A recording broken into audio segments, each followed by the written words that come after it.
1923年8月，暑热仍在蔓延。小兵沈从文对他所在部队的长官说，他要去北平闯世界。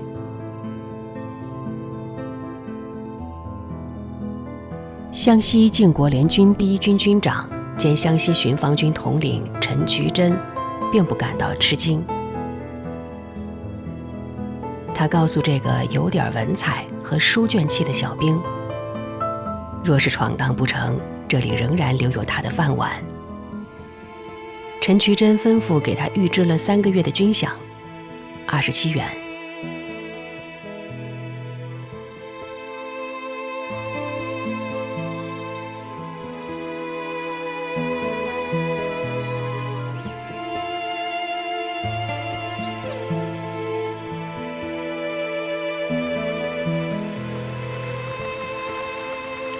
当他乘船离开湘西，冲出隘口的刹那，在下意识回头看了一眼自己家乡的山水。此刻，动荡的中国知道这里的人并不多。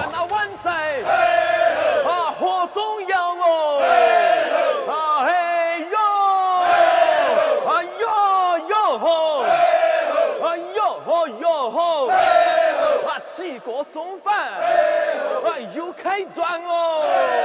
哎呦，哎呦呦吼！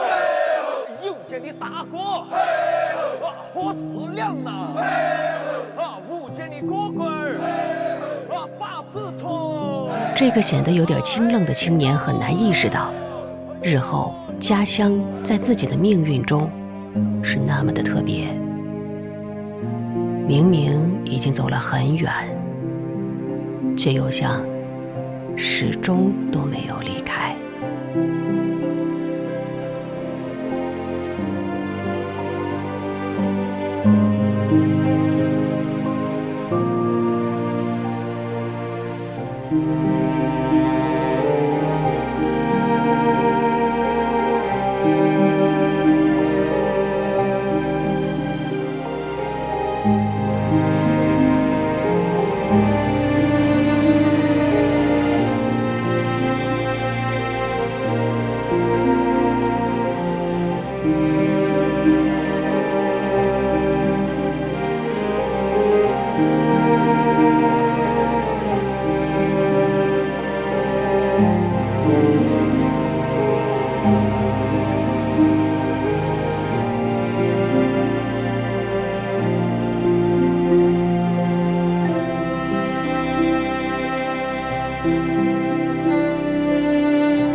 湘西虽号称偏僻，在1500年前的桃花源记被形容为与世隔绝的区域。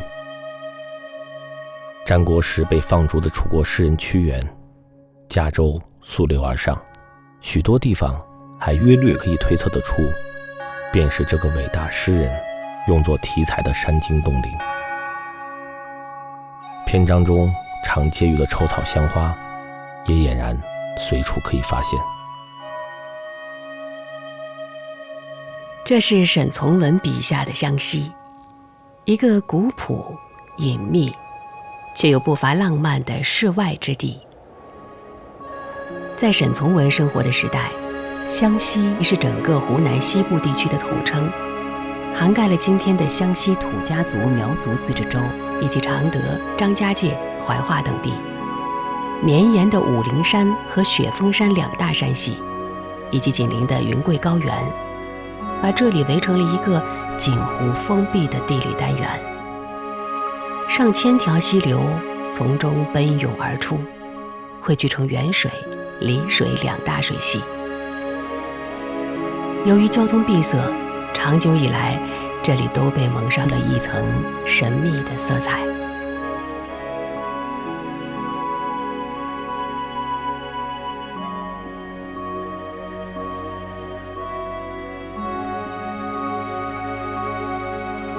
湘西是个苗区，同时又是个匪区，妇人多会放蛊，男子特别欢喜杀人。这种想法似乎十分可笑，可是有许多人就那么心怀不安与好奇经过湘西，因此湘西就在这种情形中成为一个特殊区域，充满原始神秘的恐怖，交织野蛮与优美。这是沈从文在散文集《湘西》中对家乡的一段描述，因为荒僻而总是被人误解。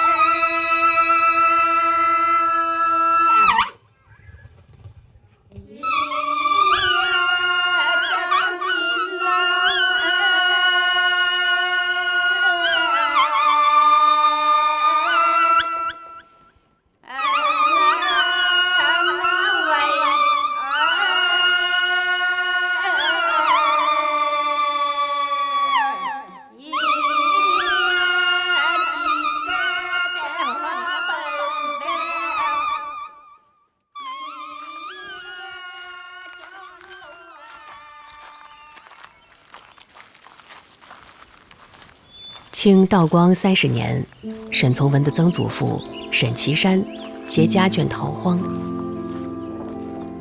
他们离开贵州铜仁白水乡，一路风餐露宿。途经湘西时，看到这里青山叠翠，云雾缠绕，妥妥地隐藏在大山深处，曲折幽深。隐秘性给人带来了笃定的安全感，河流奔涌，草木葱茏，适合生存与拓展。而且这里还有一个好听的名字，叫凤凰。沈其山想起历史上凤鸣岐山的传说，那被认为是周朝即将走向兴盛的吉兆。脚下不期而遇的这块名为凤凰的土地，和自己名字里的岐山，不是正应了凤鸣岐山这个典故吗？或许这里会为自己的家族带来好运。沈其山轻轻缓了口气，仿佛命中注定一般，决定不再迁徙。后来他和家人选了一个叫黄罗寨的地方安顿下来，营建家园。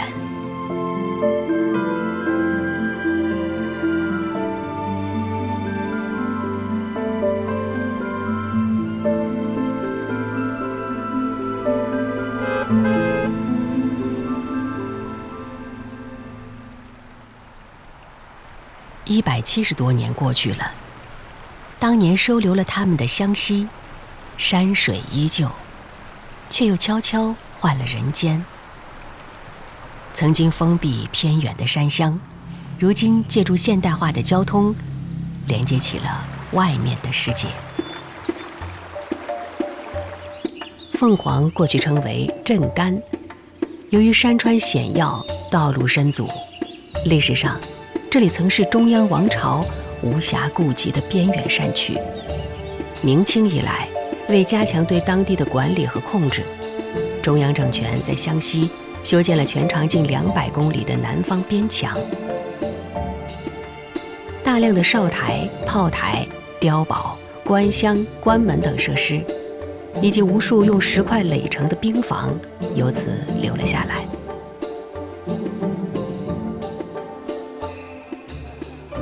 凤凰四周的原住民大多是苗族和土家族，随着南方边墙的修建，远水流域古楚国的后裔迁徙到这里生活。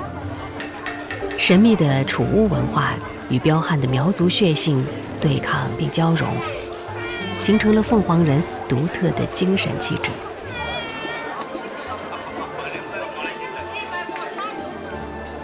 沈从文笔下的故乡，并非只有粗野和彪悍，还有纯善与安分。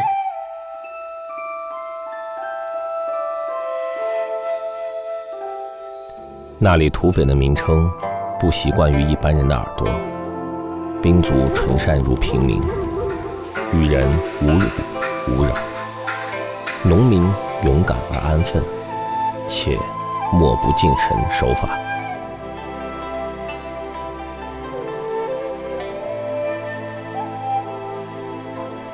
也是在这座安逸的小城里，走出了湘军最精锐的一支队伍。素有无湘不成军，无干不成湘之说的甘军。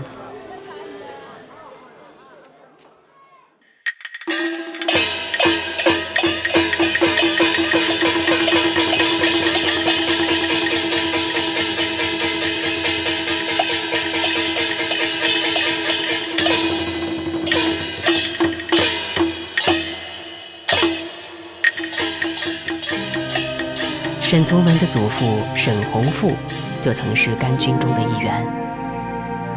1853年，16岁的沈弘富加入甘军，因作战勇敢而迅速擢升为云南昭通镇守使，后又任贵州提督，官至从一品。功成名就的他，由此率沈姓家眷从偏远的黄罗寨迁入城中。但造化弄人，沈从文这位传奇的祖父，后因作战时留下的枪伤复发，31岁时英年早逝。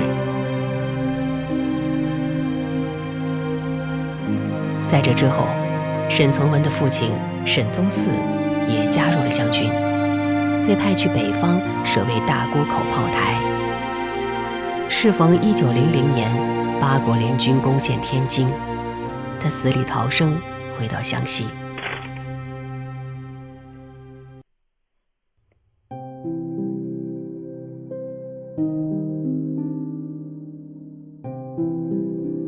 沈从文的母亲黄素英是一个土家族女子，出身书香门第，见多识广，并懂医方，还是凤凰第一个学会照相的女子。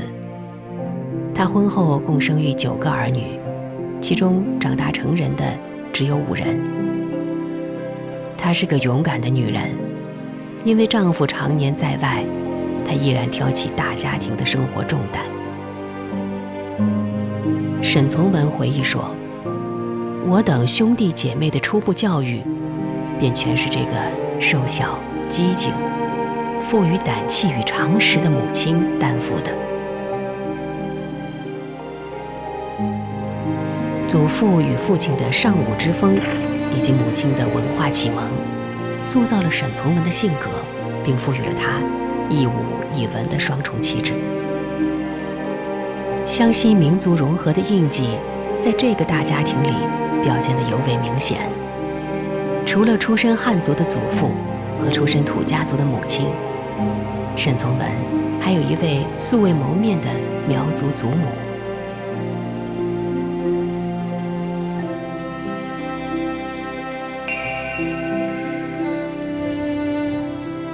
苗族姑娘身上吟诗的响声，一直是沈从文美好的回忆。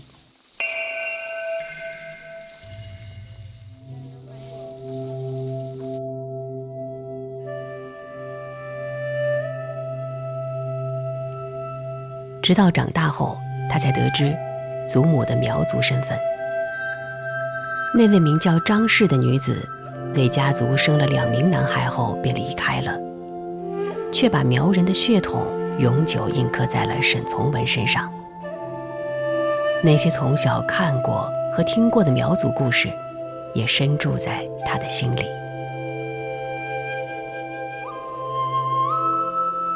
苗族是中国最古老的民族之一，他们没有文字，却是一个追寻美的民族。女子们会绣出美丽的图案，装扮他们的生活。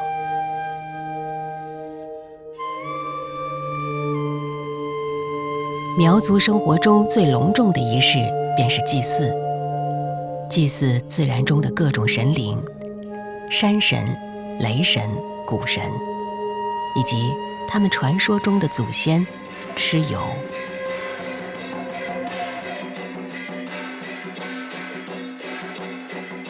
苗人的祭祀仪规从祭祀蚩尤演化而来。古时苗人出征或举办重大活动前，都会进行这样的仪式。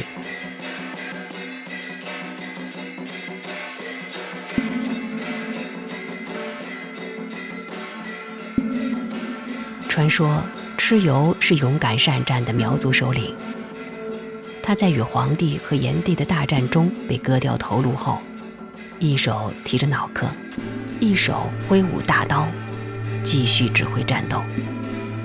其981个兄弟的人马分3条路线，东征西讨南迁。其中一支人马迁入湘西的武陵山区定居下来，发展成了今天的湘西苗族。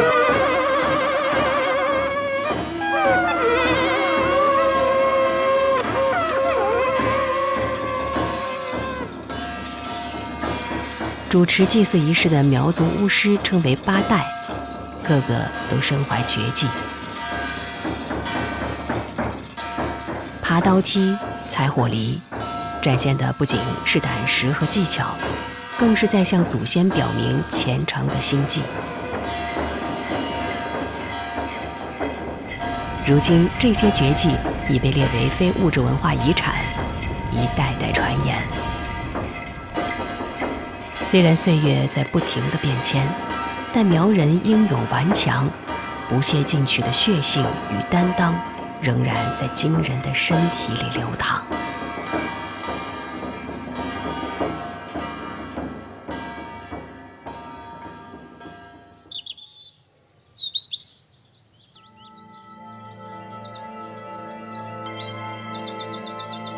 马年子快百姓，帮你加工加破抬板凳，加工么嘞大破嘞，呀呀在日出嘞。走到半路上，听到嘎嘎响，有座扶着，有座轿，有座办了被杀头。代代传唱的童谣，诉说着当地的烟火气。作为清朝末年大湘西的政治和军事中心，依山傍水的凤凰繁盛一时。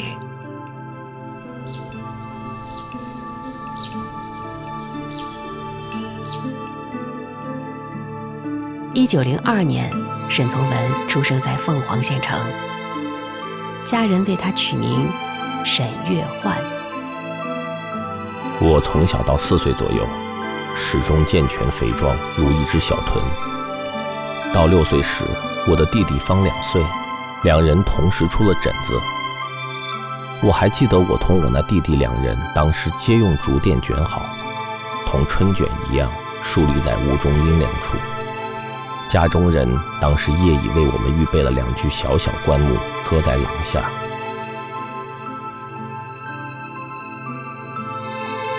十分幸运，2人到后居然全好了。虽然日后沈从文一再称自己为乡下人，但实际上他的成长环境比当时大多数同龄人都要好。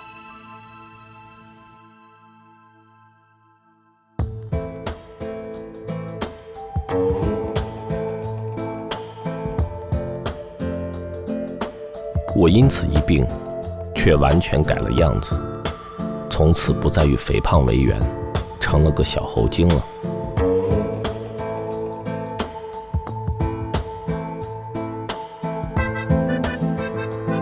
受试图重振祖父荣光却未能如愿的父亲影响，沈从文从小的志向是做一名将军，他的兴趣并不在书本上。来去学校，我得拿一个书篮，内中有10多本破书，有包句杂志、幼学琼林到《论语》、《诗经》、《尚书》，通常得背诵，分量相当沉重。逃学时还把书篮挂到手肘上，这就未免太蠢了一点。凡这么办的，可以说是不聪明的孩子。因此我们就想出了一个方法，把书篮寄存到一个土地庙里去。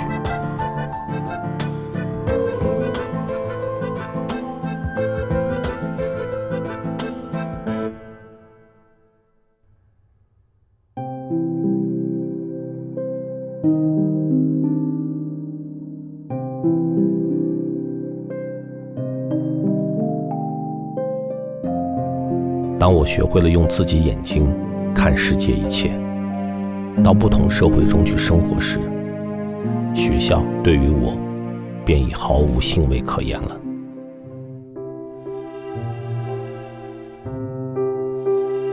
我可看到真铺门前永远必有一个老人，戴了极大的眼镜，低下头来在那里磨针。又有皮靴店，大胖子皮匠天热时总舔出一个大而黑的肚皮，上面有一撮毛。边街又有小饭铺，门前有个大竹筒，插满了用竹子削成的筷子，有干鱼同酸菜，用钵头装满放在门前柜台上，引诱主顾上门。意思好像是说，吃我，随便吃我，好吃。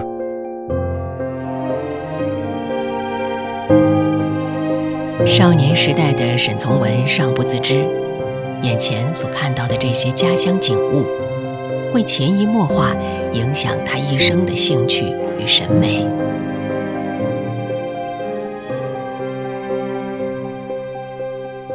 沈从文一边在学堂与街道上顽劣的成长，一边在大人的呵护或棍棒下观察与体味着这个复杂而热闹的世界。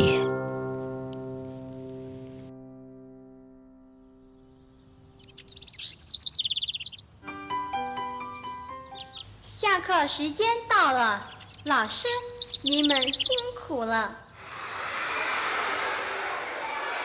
沈从文频频逃学的文昌阁小学，成立于20世纪初。这座100年老校，现在是几千名孩子的成长之地。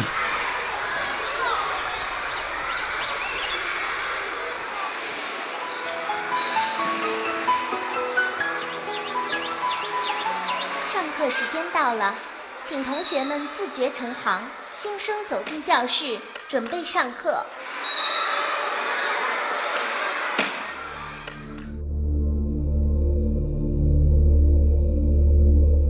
1911年，沈从文无忧无虑的童年生活，突然被外面的枪炮声打断。这年10月10日，革命党人在武昌起义，此后各地响应，爆发全国性的旨在推翻清朝帝制、建立共和政体的革命。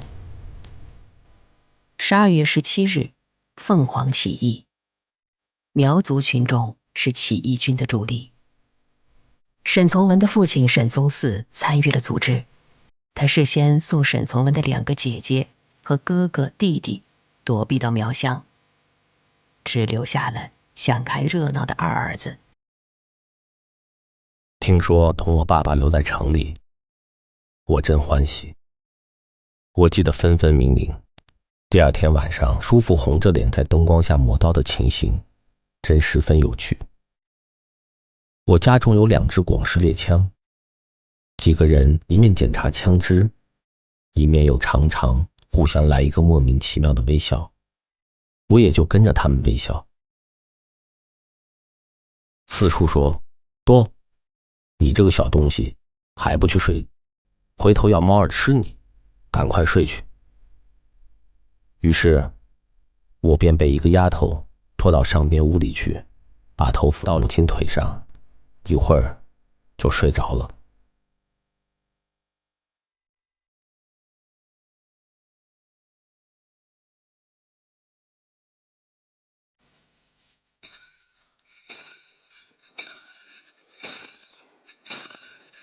进入睡梦的沈从文并不知道外面发生了什么，更无从知晓这样一个夜晚对于凤凰来说意味着什么。他的梦乡一定安静而甜蜜，外面的世界却沸腾如火。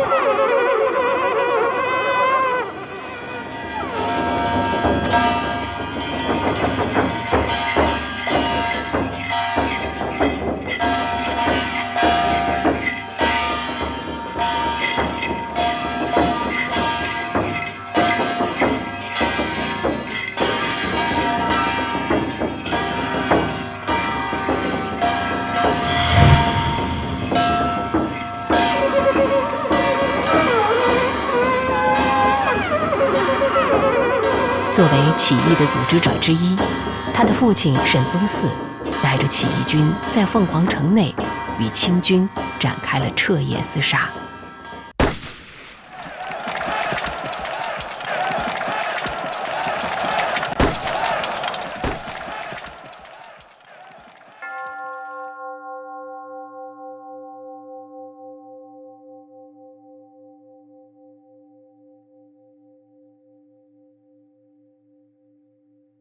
天亮时，一切又恢复了宁静。醒来的沈从文发现，身边的很多事情都发生了变化。这一夜中，城里城外发生的事我全不清楚。几个叔叔全不见了，男的只我爸爸一个人，坐在正屋台那专用的太师椅上，低下头来，一句话不说。我问他：爸爸，你究竟杀过仗了没有？小东西，莫乱说。夜来我们杀败了，全军人马覆灭，死了上千人。正说着，高个叔父从外面回来了，满头是汗，结结巴巴地说：衙门从城边已经抬回了410个人头，一大串耳朵。这是沈从文人生中第一次感受战争的残酷，但年幼的他似乎并不觉得害怕，甚至产生了更多的好奇。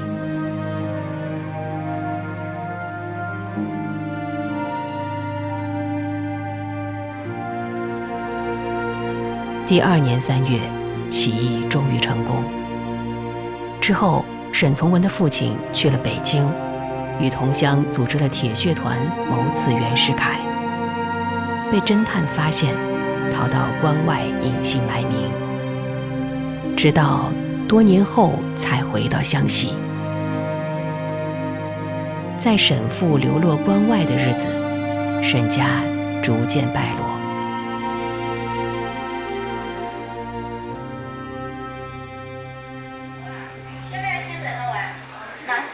这个地方就是沈从文的故居。那沈从文的故居呢，是他的祖父在清朝所建的。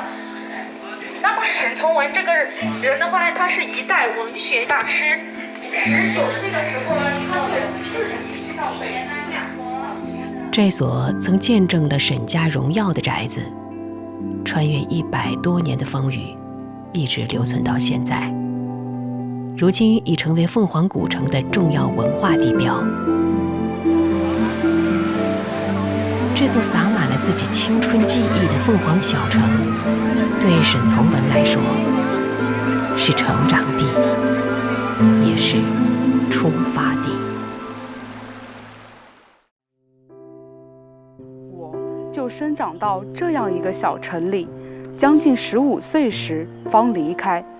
出门2年半，回过那小城1次以后，直到现在为止，那城门我不曾再进去过，但那地方我是熟悉的。为什么你做这件事情？他依然微笑，向我望了一眼，好像当我是个小孩子，不会明白什么是爱的神器，不理会我。但过了一会儿，又自言自语地轻轻地说：“美得很，美得很。”我是看了沈从文先生的《边城》，然后我发现他笔下的湘西是非常的纯净美好的。就是因为看了《湘行散记》，它散记里面其实描绘的湘西的土家人情的话都是非常淳朴的。